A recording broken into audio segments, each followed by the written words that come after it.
Louise Victoria Alexandra Dagmar, Princess Royal, occupied a unique position in the late Victorian royal hierarchy. Born in 1867 as the eldest daughter of Albert Edward, Prince of Wales, she grew up during the final decades of Queen Victoria's reign, when the British monarchy was beginning its transformation into the modern institution we recognize today. Louise's marriage in 1889 to Alexander William George Duff, 1st Duke of Fife, represented more than a romantic union. It was a carefully orchestrated alliance that elevated the Duff family into the upper echelons of British aristocracy while maintaining Louise's royal status. The Duke of Fife, created specifically for this marriage, brought considerable Scottish estates and a respected Highland lineage to the union. Louise retained her royal title and precedence, becoming Her Royal Highness Princess Louise, Duchess of Fife. Their household at Mar Lodge in Scotland and their London residence established a setting that was aristocratic rather than purely royal. This distinction would prove crucial in shaping the lives of their children, who would grow up with royal blood but ducal expectations. The couple's position represented the bridge between the traditional royal family and the broader British aristocracy, a position that would define the trajectory of their offspring. The social and political context of the 1890s further influenced this household. The Duke of Fife's wealth came from his extensive Scottish estates and his business interests, making the family financially independent from the civil list. This independence would later allow their children greater freedom in their life choices than many of their royal cousins enjoyed. The Fife Dukedom, created in 1889, came with specific succession laws that would determine the fate of Louise's children. Under traditional British peerage law, the title could only pass through the male line. This meant that any sons born to Louise and Alexander would inherit the dukedom, while daughters would receive courtesy titles but could not succeed to the ducal coronet. The creation patent of the Fife Dukedom included a special remainder, however, which would prove significant. If the direct male line failed, the title could pass to the daughters of the first duke and their male heirs. This unusual provision reflected the royal connection and the expectation that the Fife line should continue through Louise's descendants, even if no direct male heir emerged. These inheritance rules created specific expectations for the couple's children. A son would secure the dukedom's future in the traditional manner, while daughters would serve as potential bridges to preserve the title through their own male children. The financial arrangements accompanying the dukedom ensured that whoever inherited would possess the means to maintain the dignity of the title. The couple's position within the extended royal family also shaped expectations. Their children would be grandchildren of a future king, placing them within the line of succession to the throne, albeit at a considerable distance. This royal connection carried both privileges and responsibilities that would influence every major decision in their lives. In late 1889, shortly after their marriage, the Duke and Duchess of Fife announced that they were expecting their first child. The pregnancy was celebrated within royal circles as the potential beginning of a new ducal dynasty.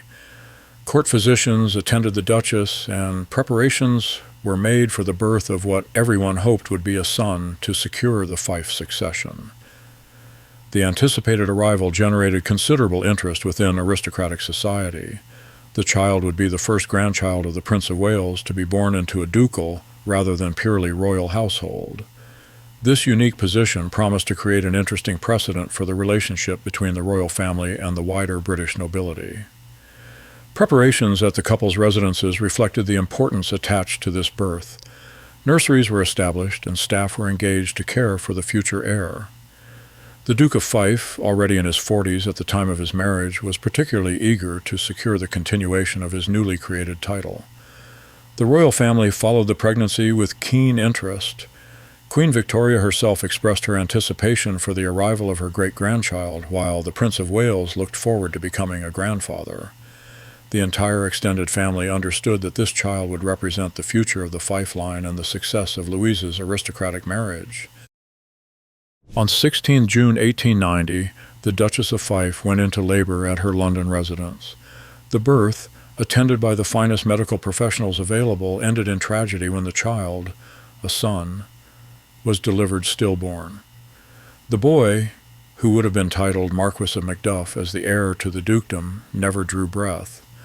The stillbirth devastated the Duke and Duchess personally and created immediate concerns about the future of the Fife title. Court physicians confirmed that the child had been perfectly formed and would have been healthy, making the loss particularly poignant for the grieving parents. The royal family rallied around Louise during this difficult period, with both Queen Victoria and the Prince of Wales offering their support. News of the stillbirth was handled with the discretion typical of Victorian royal protocol. Official announcements were brief and formal, simply stating that the Duchess had been delivered of a son who had not survived. The broader public learned of the loss through carefully worded newspaper reports that respected the family's grief while acknowledging the significance of the event. The immediate practical consequences focused on the question of succession. The Duke of Fife, now aware that male heirs were not guaranteed, would need to consider the special remainder provisions included in his ducal patent. The stillbirth had transformed what should have been a celebration into a sobering reminder of the uncertainties surrounding aristocratic succession. The death of the Marquis of Macduff, even before birth, had profound implications for the Fife dukedom's future. The special remainder included in the ducal patent suddenly became relevant rather than merely theoretical. If no surviving sons were born to the first duke, his daughters would become crucial to the title's continuation. Legal experts examined the succession provisions to clarify exactly how the title would pass if the direct male line failed. The patent specified that the dukedom could descend to the daughters of the first Duke of Fife and their heirs, male. This meant that future daughters could potentially inherit the title in their own right, an unusual arrangement that reflected the royal connection and the desire to preserve the ducal line. The financial arrangements accompanying the dukedom also required review. The estates and income that supported the ducal dignity would need to be structured to accommodate the possibility of female inheritance, ensuring that whoever succeeded to the title would possess adequate resources to maintain their position. Within the royal family, the stillbirth prompted discussions about the importance of securing noble titles through multiple heirs. The concentration of hopes on a single male heir had proven dangerous, and future planning would need to account for the uncertainties of infant mortality and succession. Although Alexander Duff, Marquis of Macduff, never lived, his existence in the succession planning of the Fife dukedom remained significant.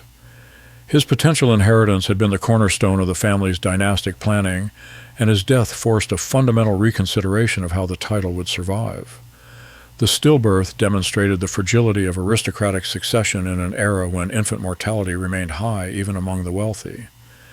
The Duke and Duchess of Fife's experience highlighted the wisdom of the special remainder provisions that allowed for female inheritance, arrangements that would prove essential to the dukedom's survival. His brief legal existence also established important precedents within the royal family's approach to aristocratic titles. The careful preparation for his birth and the formal recognition of his courtesy title, even in death, reflected the seriousness with which the family approached questions of succession and inheritance. Most significantly, his death ensured that any future children born to the Duke and Duchess would carry the weight of preserving the ducal line. The daughters who followed would not merely be additional children, but potential heirs to a title that had already faced the threat of extinction. On 17th May 1891, the Duchess of Fife gave birth to her second child, a daughter. Lady Alexandra Victoria Alberta Edwina Louise Duff entered the world at her parents' London residence, bringing both joy and renewed hope to a family still mourning the loss of their stillborn son. Her birth marked the beginning of what would become a remarkable life spanning nearly 7 decades. Alexandra's arrival was celebrated within the royal family, though with the understanding that she represented the female line of succession to the Fife dukedom. As the elder daughter, she would eventually become crucial to the title's survival under the special remainder provisions of the ducal patent. Her position as a potential heir gave her birth particular significance beyond the usual joy of a new family member. The choice of names reflected her royal heritage and family connections. Alexandra honored her great-grandmother, Queen Alexandra of Denmark, who would later become Queen Consort. Victoria connected her to the reigning monarch, while Alberta recalled Prince Albert, the beloved Prince Consort. The inclusion of Edwina and Louise acknowledged other family members and established her place within the complex web of royal nomenclature. From birth, Lady Alexandra's position was unique. She was the granddaughter of the heir to the throne, daughter of a duke, and potentially the future holder of a ducal title in her own right. This combination of royal blood and aristocratic inheritance would shape every aspect of her upbringing and future life choices. Lady Alexandra's childhood unfolded in the distinctive environment of the Fife household, which occupied a middle ground between royal formality and aristocratic independence. The family divided their time between Mar Lodge in Scotland, their London residence, and occasional visits to other royal properties. This lifestyle exposed Alexandra to both the grandeur of royal tradition and the more relaxed atmosphere of Scottish country life. Her early education followed the pattern established for aristocratic daughters of her generation, with private tutors providing instruction in languages, history, literature, and the social graces expected of her rank. French and German were emphasized, reflecting the international connections of the royal family, while Scottish history received particular attention given the family's Highland estates. The death of Queen Victoria in 1901, when Alexandra was 10 years old, marked a significant transition in her family's position. Her grandfather became King Edward VII, elevating the family's status within the royal hierarchy. This change brought increased public attention and higher expectations for Alexandra's future role in royal and aristocratic society.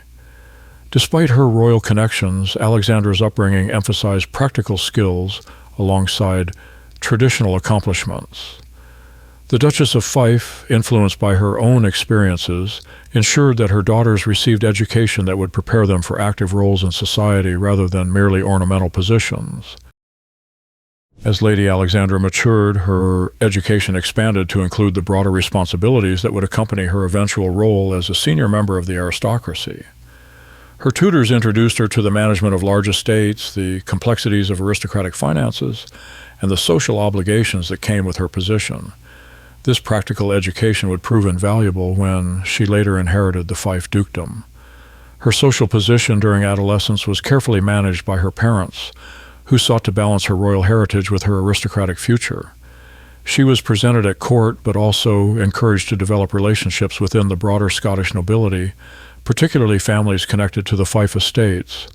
These connections would later prove important in her role as Duchess. Language skills received particular emphasis in Alexandra's education. Beyond French and German, she developed competency in Italian and Spanish, languages that would serve her well during her later travels and international duties. Her linguistic abilities reflected the cosmopolitan nature of early 20th century aristocracy and the expectation that she would move freely in European society. The curriculum also included instruction in charitable work and public service, skills that were becoming increasingly important for members of the royal and aristocratic classes. Alexandra learned to organize charitable events, visit institutions, and fulfill the ceremonial duties that would later define much of her public life. In 1905, King Edward VII issued letters patent granting the title and style of princess to both Lady Alexandra and her younger sister, Lady Maud. This elevation from lady to princess reflected their grandfather's desire to acknowledge their royal heritage and ensure their appropriate status within the family hierarchy. Alexandra became Her Highness Princess Alexandra of Fife, a title that would distinguish her for the rest of her life. The grant of royal titles was unusual and reflected the specific circumstances of the Fife family's position. While the daughters had always been granddaughters of the sovereign, their father's ducal rather than royal status had initially limited their titles. The 1905 elevation corrected this perceived anomaly and placed them on equal footing with other royal grandchildren. This change in status brought both privileges and obligations. As a princess, Alexandra was now expected to undertake public duties alongside her aristocratic responsibilities. She began accompanying her parents to official events and gradually assumed independent charitable patronages. Her diary from this period reflects her growing awareness of her dual role as both princess and future duchess. The elevation also affected her social position within the royal family. She moved higher in the order of precedence and was included in more formal royal occasions. Foreign courts began to recognize her enhanced status, which would later facilitate her international travels and diplomatic activities. As Princess Alexandra entered her 20s, her public profile increased significantly. She accompanied her parents to major state occasions and began to develop her own schedule of charitable and social engagements. Her appearances at court and in society were carefully observed, with newspapers reporting on her activities and speculating about her future marriage prospects. Her involvement in charitable work during this period focused particularly on causes related to Scottish welfare and women's organizations. She developed a particular interest in medical charities, an involvement that would later lead to her professional nursing training. Her patronages reflected both her personal interests and the strategic positioning of the Fife family within Scottish society. The period also saw Alexandra's first significant travels abroad, accompanying her parents on official visits and private holidays. These experiences broadened her perspective and established the international connections that would characterize her later life. Her fluency in multiple languages made her an effective ambassador for British interests during these travels.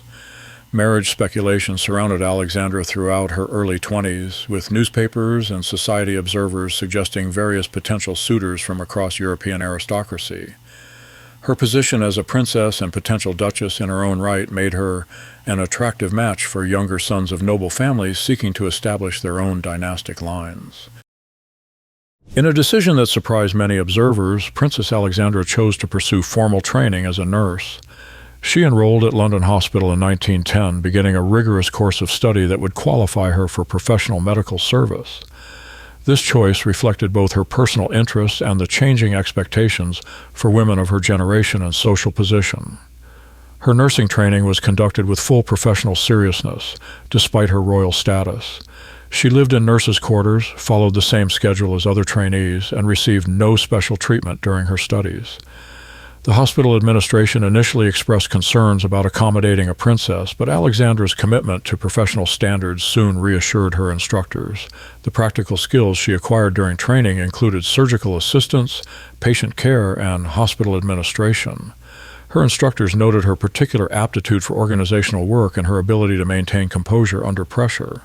These skills would prove invaluable during her later wartime service and throughout her public life. Her decision to pursue nursing reflected broader social changes affecting aristocratic women. The late Edwardian period saw increasing acceptance of professional careers for women of high social position, particularly in fields like nursing and teaching that were considered appropriate extensions of traditional feminine roles. The outbreak of World War I, August 1914, provided Princess Alexandra with the opportunity to apply her nursing skills in service of her country.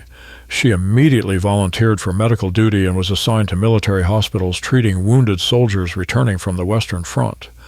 Her professional training ensured that she could contribute meaningfully rather than merely providing ceremonial visits.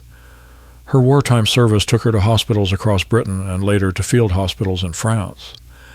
She worked long shifts treating casualties, assisting in surgeries, and helping to organize the massive medical effort required to care for the wounded. Her royal status was largely set aside during these activities, with fellow nurses and patients addressing her simply as Sister Alexandra. The experience of wartime medical service profoundly affected Alexandra's worldview and her understanding of her responsibilities as a member of the royal family. She witnessed firsthand the sacrifice and suffering of ordinary people and developed a lifelong commitment to veterans' welfare and medical charities. Her wartime diary records her growing awareness of the changing nature of British society. Recognition of her service came through official channels, with Alexandra receiving several honors for her contributions to the war effort. More importantly, her practical experience established her credibility within medical and charitable circles, facilitating her later work in these fields as Duchess of Fife. The death of Alexander Duff, 1st Duke of Fife, on 29 January 1912, marked a crucial turning point in Princess Alexandra's life. The Duke died in Egypt, where he had traveled seeking relief from the lung problems that had troubled him for several years. His death at the relatively young age of 62 cut short what should have been a longer period of gradual succession planning. The circumstances of his death created immediate questions about the Fife succession. Under normal peerage law, the dukedom would have become extinct with the death of the first duke, as he left no surviving sons. However, the special remainder included in the original creation patent allowed the title to pass to his daughters, making Princess Alexandra the second Duchess of Fife in her own right. The transition was handled with careful attention to legal precedence and royal protocol. The College of Arms confirmed Alexandra's right to succeed to the dukedom, making her one of the few women in British history to inherit a ducal title in her own right. The financial arrangements accompanying the title were reviewed to ensure her ability to maintain the dignity of the position. Within the royal family, the Duke's death represented the loss of a respected member who had successfully bridged the gap between royal and aristocratic society. His funeral was attended by King George V and other senior royals, reflecting both personal grief and recognition of his contributions to the monarchy. Princess Alexandra's inheritance of the Fife dukedom in 1912 created a unique position within the British aristocracy. As second Duchess of Fife in her own right, rather than through marriage, she held a rank that few women in history had achieved. The legal complexities of her succession required careful resolution to establish precedents for future female inheritance of ducal titles. The financial inheritance accompanying the dukedom included substantial Scottish estates, London properties, and various investments. Alexandra worked with legal and financial advisors to understand the full scope of her responsibilities and to ensure the proper management of the ducal assets. Her practical education proved invaluable in handling these complex arrangements. Her new status required adjustments in her public role and social position. As a duchess in her own right, she ranked higher in precedence than many married duchesses and assumed leadership responsibilities for the charitable and social organizations associated with the Fife name. Her Scottish estates required particular attention as they formed the foundation of the ducal dignity. The combination of her royal title as princess and her aristocratic position as duchess created a unique dual identity. Official protocol had to be established for addressing her and determining her precedence at various functions. These arrangements recognized both her birth status and her inherited position. On 15 October 1913, Princess Alexandra married Prince Arthur of Connaught at the Chapel Royal, St. James's Palace. The marriage united two prominent members of the royal family and created one of the most senior royal couples of their generation. Prince Arthur, the son of Prince Arthur, Duke of Connaught, was a career military officer with extensive experience in colonial administration. The wedding was a significant royal occasion, attended by King George V, Queen Mary, and representatives of European royal families. The ceremony reflected both the couple's royal status and Alexandra's unique position as a duchess in her own right. The marriage settlement carefully protected her ducal inheritance while establishing appropriate provisions for any future children. Prince Arthur's military career complemented Alexandra's medical and charitable interests, creating a partnership that would prove effective in their later public duties. His experience in colonial administration would be particularly valuable when they later served in international postings.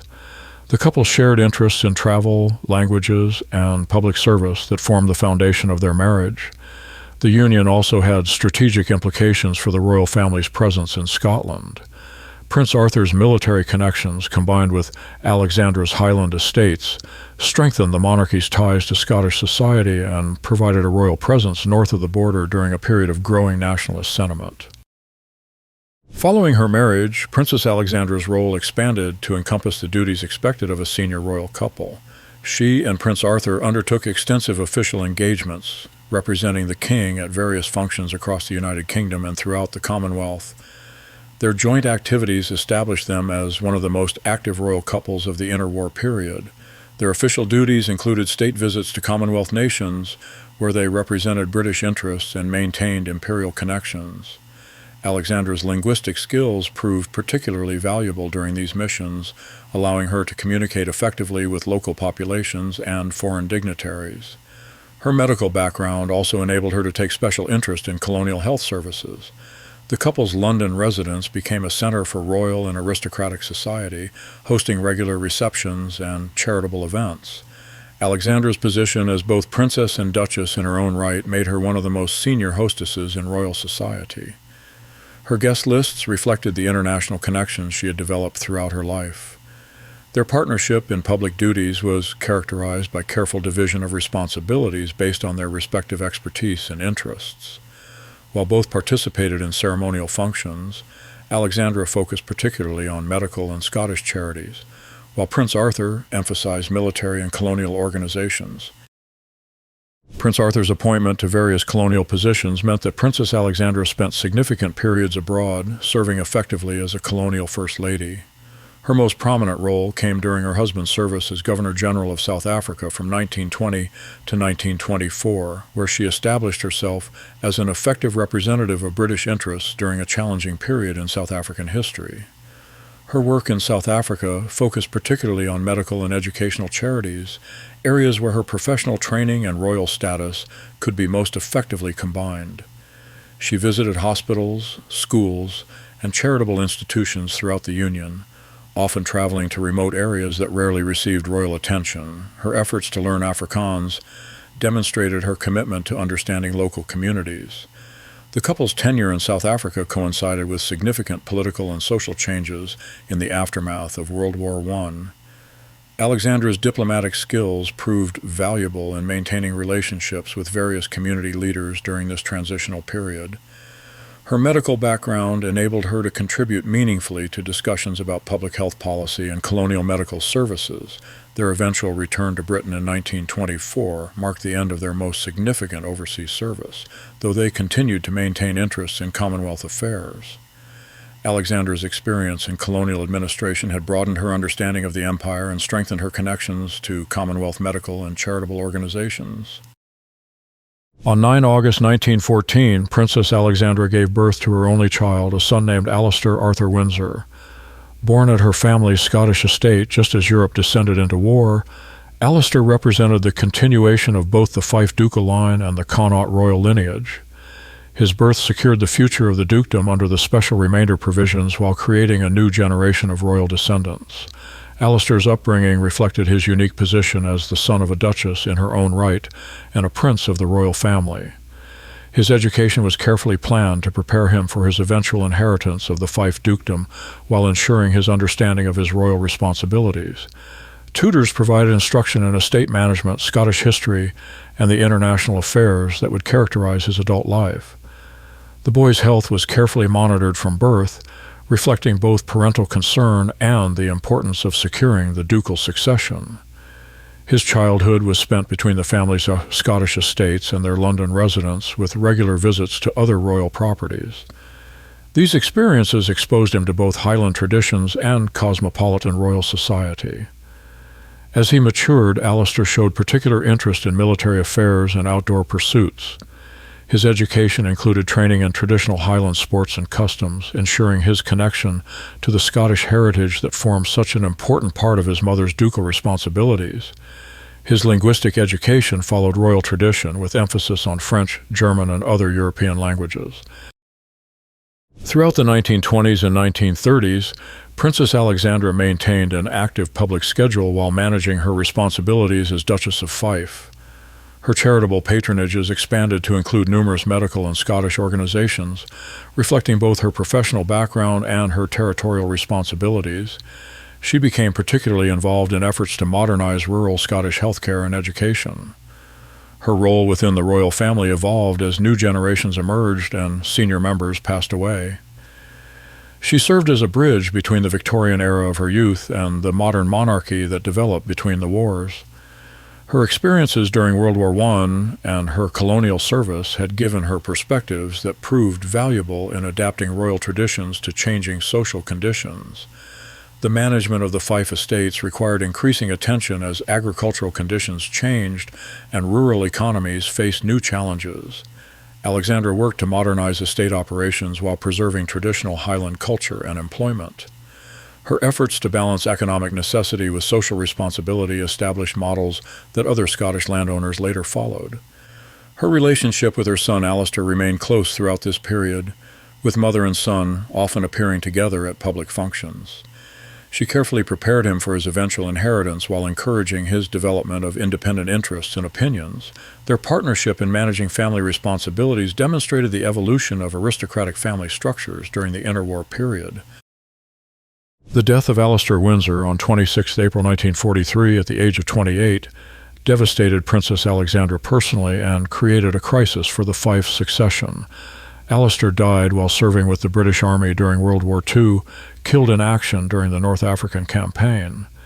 His death removed the male heir who was expected to continue the ducal line and secure the family's aristocratic legacy. The circumstances of Alistair's death reflected the military service that characterized his generation of the royal family. He had followed family tradition by pursuing a military career and had distinguished himself as an officer before his death in combat. His loss was mourned both as a personal tragedy for his parents and as a significant loss to the royal family's military tradition. The succession crisis created by his death required immediate attention to the future of the Fife dukedom. Under the special remainder provisions, the title would eventually pass to Princess Alexandra's younger sister, Princess Maud, or her male heirs. This transition represented a fundamental shift in the family's dynastic planning and required legal arrangements to ensure smooth succession. Alexandra's grief was compounded by concerns about the preservation of her family's legacy and the management of the ducal estates. Her son's death meant that decades of careful preparation for his inheritance had been rendered meaningless, forcing her to reconsider the entire structure of the family's future planning. Following her son's death, Princess Alexandra gradually reduced her public commitments while maintaining essential ceremonial and charitable responsibilities. She continued to serve as Duchess of Fife, managing the estates and fulfilling the social obligations associated with her title.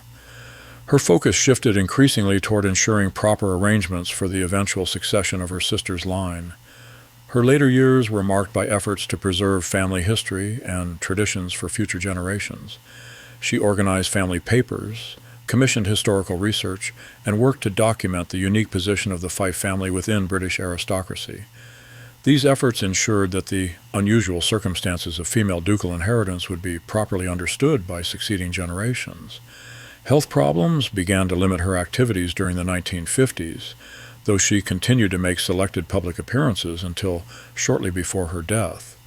Her final years were spent primarily at the family's Scottish estates, where she maintained close connections to local communities and supervised ongoing modernization efforts. Princess Alexandra died on 26 February 1959, at the age of 67, having served as Duchess of Fife for nearly half a century. Her death marked the end of an era for the British royal family and for Scottish aristocracy. The funeral, attended by Queen Elizabeth II and other senior royals, recognized both her royal status and her achievements as a duchess in her own right. Princess Alexandra's death in 1959 concluded one of the most remarkable aristocratic careers of the 20th century. Her inheritance of the Fife dukedom in her own right, her professional nursing career, and her extensive public service had established precedents that influenced later generations of royal and aristocratic women.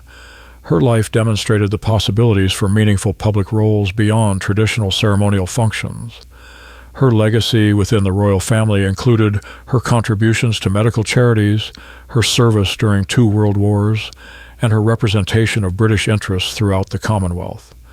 Her professional qualifications and practical experience had given her credibility that enhanced the effectiveness of royal charitable work and established models for future royal involvement in professional fields.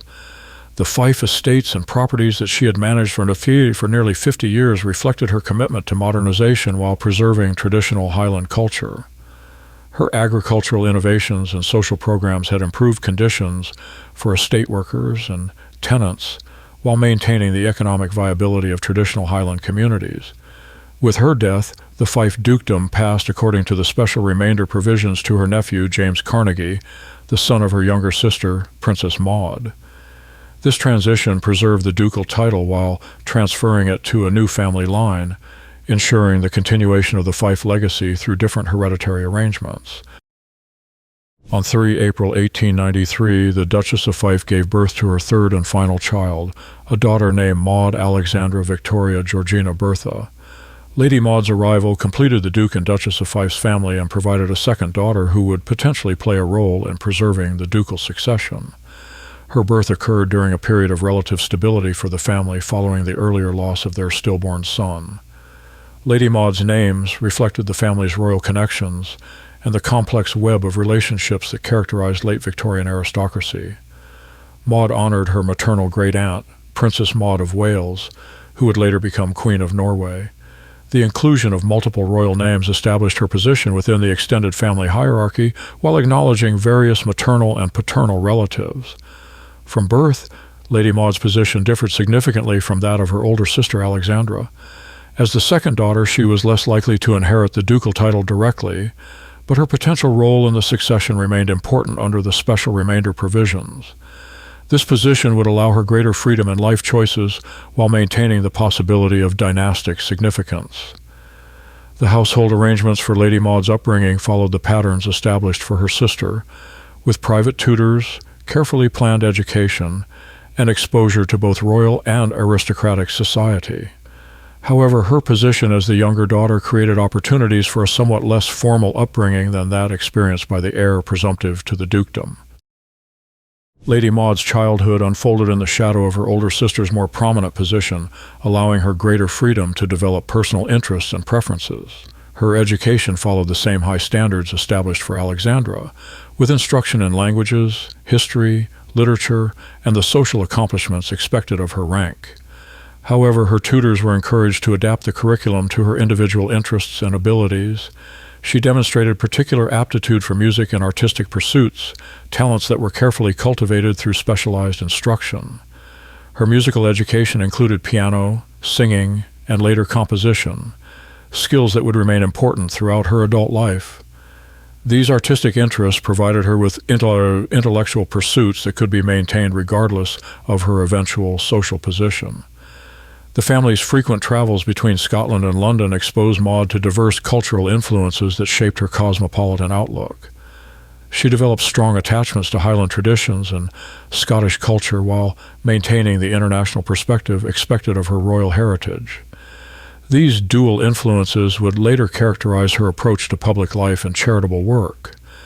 Her relationship with her sister Alexandra remained close throughout childhood, though their different positions created distinct expectations for their futures. Maud's awareness of her secondary position in the succession allowed her to develop interests and ambitions that were less constrained by dynastic considerations than those of her sister. The royal elevation that granted princess status to both Fife daughters in 1905 affected Lady Maud's life just as significantly as it did her sister's. Becoming Her Highness Princess Maud of Fife enhanced her social position and created new expectations for her public role. At age 12, she was old enough to understand the significance of this change and its implications for her future. The elevation brought Princess Maud into greater prominence within royal circles and created expectations for her eventual participation in official duties. Her education was adjusted to include more formal instruction in royal protocol and public speaking, preparing her for the ceremonial responsibilities that would accompany her enhanced status. The change also affected her social relationships and marriage prospects. As a princess, she would be expected to marry within appropriate circles, with potential suitors drawn from European aristocracy and younger sons of British noble families. This elevation simultaneously expanded and restricted her options by raising the social requirements for an appropriate match. Her teenage years following the elevation were characterized by gradually increasing public appearances and charitable involvement. She began accompanying her parents and sister to official functions, learning through observation and practice how to fulfill the duties associated with her royal status. As Princess Maud reached adulthood, her position as the younger daughter allowed her to develop a public role that was significant but less intensely scrutinized than that of her sister. While Alexandra faced constant attention as the heir to the Fife dukedom, Maud could pursue interests and activities with somewhat greater personal freedom. Her charitable interests focused particularly on artistic and cultural organizations, reflecting her personal talents and inclinations. She became involved with musical societies, art galleries, and cultural institutions that benefited from royal patronage, but did not require the intensive involvement demanded by medical and social welfare organizations. These patronages allowed her to contribute meaningfully while pursuing genuine personal interests. The period also saw Princess Maud's development of international connections through travel and correspondence with European aristocratic families. Her linguistic skills and cultural knowledge made her an effective ambassador for British interests in less formal settings than those occupied by senior working royals. Her social position during the early 1920s was characterized by participation in the cultural and artistic life of London society. She attended concerts, exhibitions, and literary events, developing relationships with artists, writers, and musicians that enriched her understanding of contemporary culture while maintaining her royal dignity. On 12 November 1923, Princess Maud married Charles Noel Carnegie, 10th Earl of Southesk, in a ceremony that united two ancient Scottish noble families. The marriage took place at the Chapel Royal, St. James's Palace, with the King and Queen in attendance along with other members of the royal family. The union represented both a romantic alliance and a strategic strengthening of Scottish aristocratic connections. Charles Carnegie brought to the marriage an ancient Scottish earldom dating to the early 17th century, along with substantial estates in Angus and Kincardineshire. His family's Highland heritage complemented the Scottish connections of the Fife family, creating a partnership that would strengthen both families' positions within Scottish society. The marriage settlement arrangements were carefully structured to preserve Princess Maud's royal status while acknowledging her husband's position as a Scottish earl. She became Her Highness Princess Maud, Countess of Southesk, a title that recognized both her birth rank and her married position. These arrangements established precedents for similar unions between royal and noble families. The couple's shared interest in Scottish culture, traditional Highland sports, and outdoor pursuits formed a strong foundation for their marriage. Both were committed to preserving Scottish traditions while adapting to the changing social and economic conditions of the interwar period. Their partnership would prove effective in managing their combined estates and responsibilities. Princess Maud's new role as Countess of Southesk brought responsibilities for managing ancient Scottish estates and maintaining traditions associated with one of Scotland's oldest noble families. The Carnegie estates included historic properties, agricultural land, and traditional Highland communities that required careful stewardship during a period of significant economic and social change. Her approach to these responsibilities reflected both her royal training and her personal interests in preserving Scottish culture. She worked to maintain traditional Highland customs and festivities while implementing practical improvements to estate operations and worker conditions. Her efforts demonstrated how aristocratic traditions could be preserved while adapting to modern requirements. The combination of her role as princess and countess created unique ceremonial responsibilities within Scottish society. She represented both the royal family and ancient Scottish nobility at Highland gatherings, clan ceremonies, and traditional festivals. Her presence at these events strengthened connections between the monarchy and Scottish traditional culture. Her management style emphasized personal involvement in estate affairs and direct relationships with tenants and local communities. This approach reflected both her royal training in public service and her genuine commitment to the welfare of the Highland communities that formed the foundation of the Carnegie estates. On 23 September 1929, Princess Maud gave birth to her only child, a son named James George Alexander Bannerman Carnegie. The birth of James secured the succession to the Southesk earldom while creating potential future significance for the Fife dukedom under its special remainder provisions. His arrival was celebrated within both the royal family and Scottish aristocratic circles. James's birth came at a crucial time for the future of both family lines. While his immediate inheritance would be the Southesk earldom, his position as Princess Maud's son made him a potential heir to the Fife dukedom if the direct line through Princess Alexandra failed to produce surviving male heirs. This dual significance shaped the planning for his upbringing and education. The boy's education was carefully planned to prepare him for multiple potential futures. His curriculum included traditional Scottish history and Highland customs appropriate for the future Earl of Southesk, while also incorporating the broader international perspectives required for potential ducal responsibilities. Language instruction and estate management formed important components of his training. Princess Maud's approach to motherhood reflected her own experiences growing up in a family where succession questions created complex responsibilities. She sought to provide James with a normal childhood while ensuring his preparation for the significant roles he might eventually inherit. Her parenting style emphasized both privilege and responsibility. Throughout the 1930s, Princess Maud maintained a consistent pattern of charitable and public engagements that reflected her position as a senior member of the royal family and a significant Scottish landowner. Her activities focused particularly on Scottish cultural organizations, Highland charities, and institutions supporting traditional crafts and customs. Her patronages included organizations dedicated to preserving Gaelic language and culture, Highland music and dance societies, and charities supporting rural Scottish communities. These involvements allowed her to contribute meaningfully to causes she genuinely supported while fulfilling the public service expectations associated with her royal status. The couple's social activities centered on their Scottish estates and London residence, where they hosted gatherings that brought together members of the royal family, Scottish nobility, and cultural figures. These events helped maintain the networks that were essential for effective aristocratic influence and charitable work. Her involvement in women's organizations reflected the changing roles of aristocratic women during the interwar period.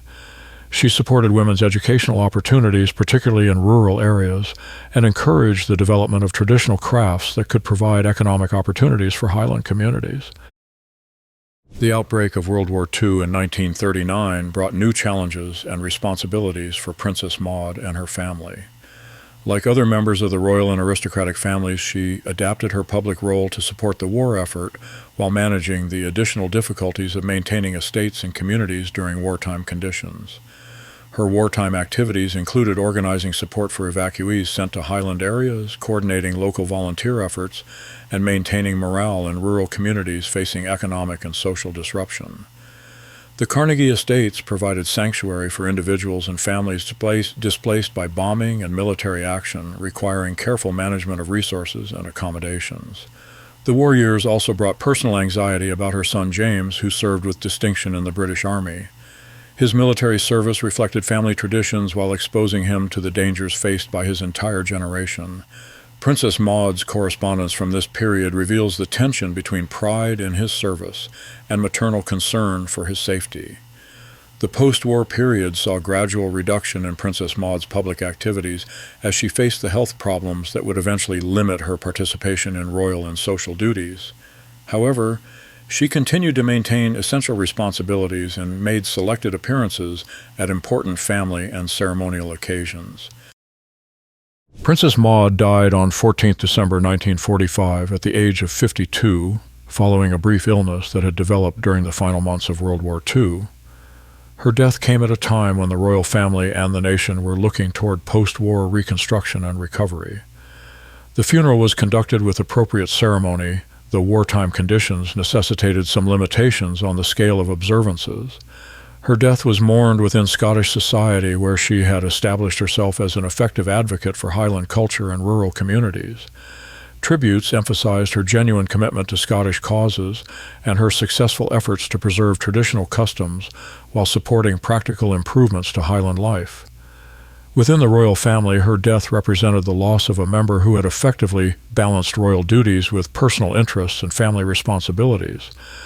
Her approach to public service had demonstrated how royal status could be combined with meaningful charitable work and authentic cultural involvement. The timing of her death during the immediate post-war period meant that her funeral served as both a personal farewell and a symbolic conclusion to the wartime era that had defined her final years. Her son James's inheritance of the Southesk earldom at age 16 required careful arrangements for his continued education and preparation for adult responsibilities. The death of Princess Maud in 1945 left her teenage son James as the heir to both the Southesk earldom and the potential future of the Fife dukedom. His position became crucial when Princess Alexandra's son Alistair was killed in 1943, eliminating the direct male line that had been expected to inherit the ducal title. James thus became the key to preserving the Fife succession under the special remainder provisions. The legal arrangements for James's eventual inheritance of the Fife dukedom required careful planning to ensure smooth transition when Princess Alexandra died. Lawyers and estate managers worked to coordinate the administration of both the Carnegie and Fife properties, preparing for their eventual combination under single management while preserving the distinct characteristics of each inheritance.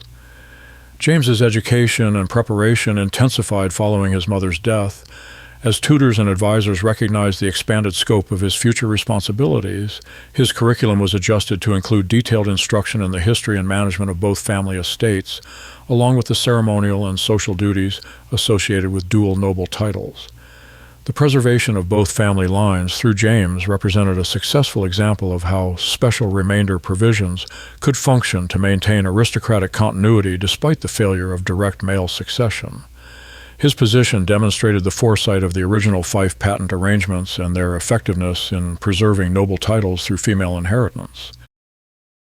Princess Maud's legacy extended far beyond her immediate family to encompass her contributions to Scottish culture, Highland preservation, and the evolution of royal family roles during the 20th century. Her work in supporting traditional Scottish customs while adapting to modern conditions established models that influenced the later approaches to cultural preservation and aristocratic responsibility. Her charitable activities had created lasting institutions and programs that continued to benefit Highland communities long after her death. The organizations she supported and the initiatives she had encouraged provided ongoing resources for cultural preservation, educational improvement, and economic development in rural Scottish areas. Within the royal family, her example demonstrated how younger children and secondary heirs could develop meaningful public roles without competing with senior family members. Her approach to combining royal duties with personal interests had shown how individual talents and inclinations could enhance rather than conflict with official responsibilities. Most significantly, her son's eventual inheritance of both the Southesk earldom and the Fife dukedom through her line ensured the preservation of both family legacies. This outcome validated the importance of special remainder provisions and demonstrated how careful succession planning could preserve aristocratic continuity across multiple generations despite the uncertainties of inheritance and infant mortality. The three children of Louise, Princess Royal, represented three distinct patterns of aristocratic succession and legacy preservation. The stillborn Marquess of Macduff demonstrated the fragility of dynastic planning and the importance of flexible inheritance arrangements.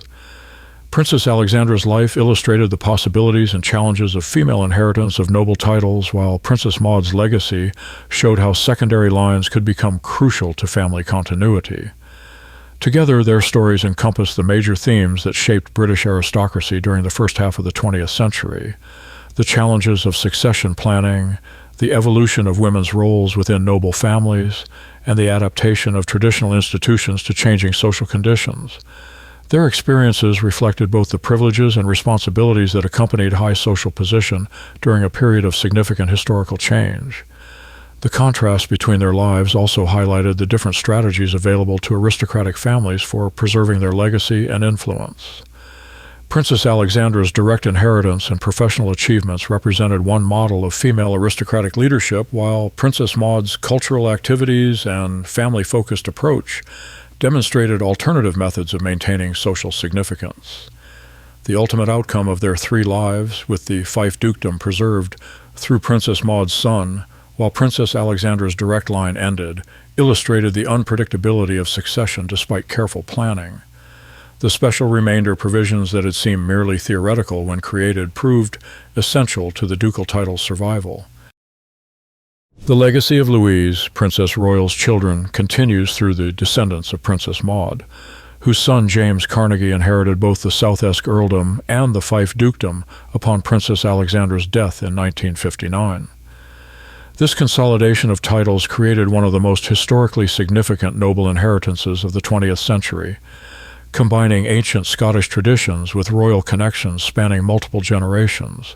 The current Duke of Fife, James's son David Carnegie, maintains the Scottish estates and traditions established by his grandmother Princess Maud, while preserving the royal connections that characterized his great-aunt Princess Alexandra's public service. The family's continued involvement in Highland culture, charitable organizations, and estate management reflects the successful adaptation of aristocratic traditions to contemporary conditions. The preservation of both the Fife and Southesk titles through a single family line represents a unique outcome in British peerage history. The combination of these inheritances has allowed for more effective estate management and cultural preservation while maintaining the distinct characteristics that defined each family's historical contributions to Scottish society. Today, the Fife ducal legacy encompasses not only the preservation of aristocratic titles and estates, but also the continuation of charitable and cultural activities that began with Louise, Princess Royal herself. The family's ongoing involvement in Scottish affairs, royal ceremonies, and charitable organizations demonstrates how traditional noble roles have evolved while maintaining their essential character and social significance across more than a century of historical change.